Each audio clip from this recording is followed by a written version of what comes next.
清新的昆模节，1980年去互日本指定做国家重要的无形民俗文化遗产，互人印象上界深的，就是大型色水花客的高瓦丁。2026年，台湾的灯会是邀请昆模师的团队，受到邀请来台湾，趁机会嘛，甲家己破做的纸鼓工艺互相交流。咱一回来看。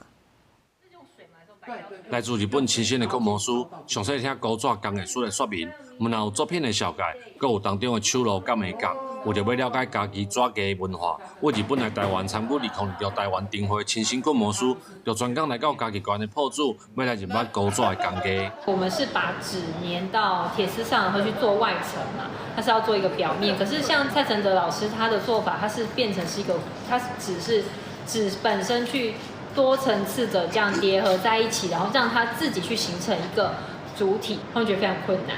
用钩啊将纸搭伫烟线顶面，纸夹出来的部分，佮用刀啊豆豆啊来甲挂掉。昆模师才认真来制作台湾灯会要展览的古仔灯，伊嘛邀请学生囡仔甲古纸的工艺师来体验日本清新的昆模古仔灯。会当甲咱即个台湾咱目前有的即个纸鼓的即个一寡技术做一个交流，伊的工法爱当运用伫咱即个。 我本身制作咱这个艺术品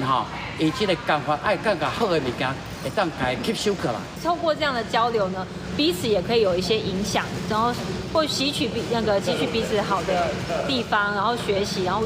再各自用到自己的作品上。我觉得这是一个非常不错的机会。 家己县政府表示，日本清新只有16位有正式资格昆模师。这届台湾灯会特别邀请其中2位，用家己县配天宫的普阿妈、陈顺将军甲好爷公做主题，希望透过这个机会，我们展现在地特色，嘛互民众有机会当看到日本重要无形民俗文化遗产的昆模古仔灯。记者林慧婷，家己报道。